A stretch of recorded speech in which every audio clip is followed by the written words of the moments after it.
What's going on, guys? Justin Melson here. I create all the content on the Happy Fox Productions YouTube channel, and today I'm going to be doing a video on how to make your films look cinematic with stock footage. And you may remember a year ago I did a video for Videoblocks.com kind of going over the same concept, but a year has passed and I'm doing another one because I have more expertise on this and I've actually had first-hand experience using stock footage in one of my films, and I gotta share it with you guys.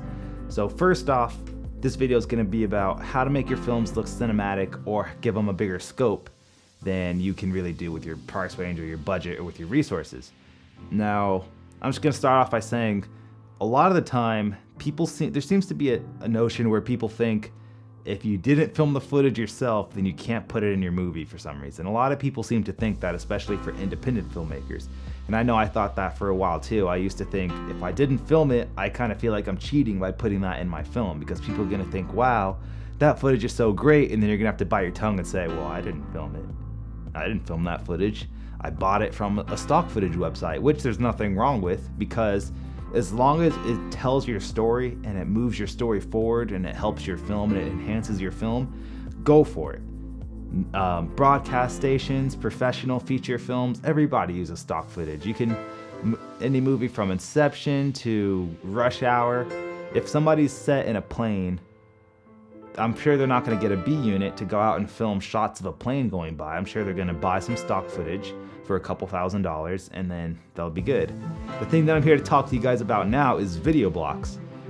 Videoblocks is a really cheap alternative to getting quality stock footage, and I've used stock footage for a while in one of my films, The Last Hotspot, and I actually used a crane shot in there, which was actually I got from Videoblocks.com, and it really helped the scene.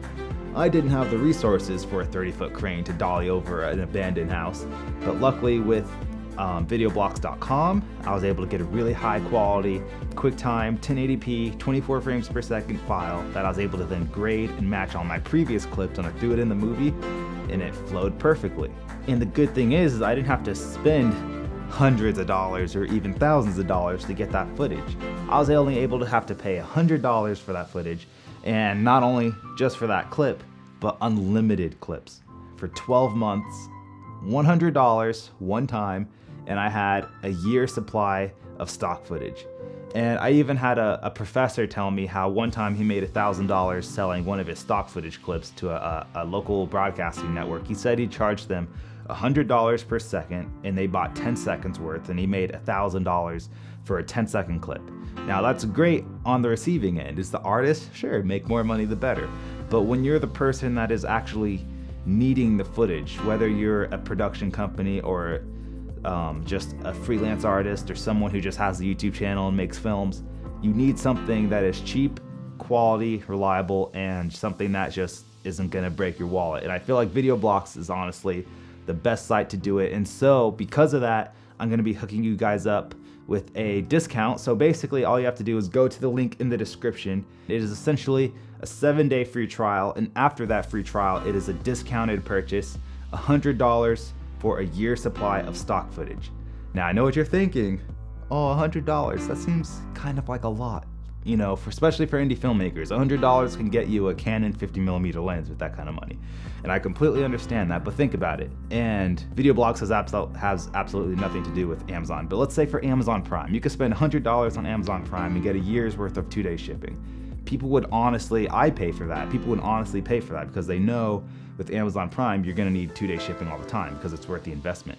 Videoblocks is the same thing. If you're constantly making content, or if you're making money from your content, it is absolutely worth it. The other day, I had to do a shoot. I was supposed to do a shoot with Floyd Mayweather, or the Mayweather company, and I needed stock footage, aerial footage of the Las Vegas Strip, and I didn't have that.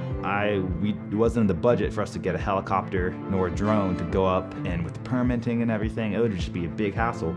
But with Videoblocks, for free, well, because I paid $100 months ago, so now to me it feels free. Go download as many clips as I want. I made the client happy, had all these cool 1080p aerial shots, and it was for a big client like Mayweather, and it was great, all because Videoblocks has their $100 pay it once and you're good for the year. They also have different subscription plans too. If you guys would be interested in that, you could also pay monthly, but I would highly recommend buying the $100 version, which is in the description below. I highly recommend it. Videoblocks is one of the largest, if not the largest, stock footage website in the world. I think it has 115,000 stock footage and motion graphics and templates and things. I think it's 115,000. I'm not sure, but but either way, that is a lot. And they're constantly adding more to their database annually, which is great. So if you're paying for the subscription, if you pay it once, you're getting all that new footage as well. It's not like you're paying once and you're stuck with what they have, which 100,000 is a lot. You're getting a lot more, which is great. I mean, for the free trial, you're getting a lot. For 7 days, every day, it restarts, and I believe that is a really good deal. And then at the end, which is what I mentioned earlier with the credit card information, they bill you for $100, and if you want to, you can cancel it. I wouldn't recommend it. I would honestly say, just pay the $100, and then next thing you know, when you're making money from your content, months from now, that $100 could have been spent elsewhere, but you realize, hey, I have all this stock footage at my disposal, and I'm really happy that I did it. I know with me doing paid videos, it really helps me out. I don't have to go out and buy clips separately for $100 or $50. I just paid that bill earlier in the year and I'm good. And it's amazing. It's really convenient for me. And I love the stock footage. There's so much stuff you can get, not even just stock footage, but After Effects templates. Again, when I do my broadcast work or just work for corporate events or clients, and they always ask, oh, we need lower thirds. And then I'm not the biggest motion graphics artist. I like doing visual effects and editing and color, the whole editorial process I love, but motion graphics is what I struggle with, animating text and creating all the fancy lights and everything. That's not really my specialty, but with Videoblocks, you go in, search for motion graphics, or you can search for templates, After Effects templates, titles, lower thirds, and once you pay that $100, or even if you're using the 7-day free trial, go ham and download all of it. It is amazing, and then you could just satisfy your client. Oh, hey, look, yeah, this is what I produced. The client doesn't know that you bought it from Videoblocks. Unless they're reimbursing you, then yeah, they'd probably want to know, but you would put that in the bill. And that's what I also want to discuss with you guys. The thing is with film equipment, what makes things look cinematic is dollies. You can dolly sideways, or you can pan up and down. Camera movement makes things look cinematic in terms of visually. Obviously, direction, set design, acting, costume design, art direction, all that stuff makes things look cinematic, get that film look. But in terms of camera movement, yeah, adding things on a dolly makes it look professional. Hence why everybody went out and bought slider dollies when they first started getting really popular.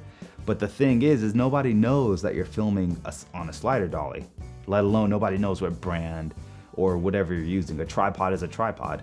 And that's the same thing with stock footage. When you're watching a video on YouTube or a film, if you see a camera dollying, you're not gonna say, oh my gosh, that's a Kessler slider. You're gonna say, wow, this is really nice cinematography. It's got camera movement. They could be filming it on a $100 slider or a $5,000 10-foot camera dolly track, and that's the same thing with stock footage. People don't need to know, did the cinematographer film that? Well, I don't really care because it looked well and it fit the project. And that's all I have to really say about that. Thank you guys so much for watching. Again, I highly recommend it. Check out Videoblocks in the description below. I really thank them for giving me the opportunity to produce this video for them. It has been a blast, and thank you guys so much for watching, and I'll see you guys next time.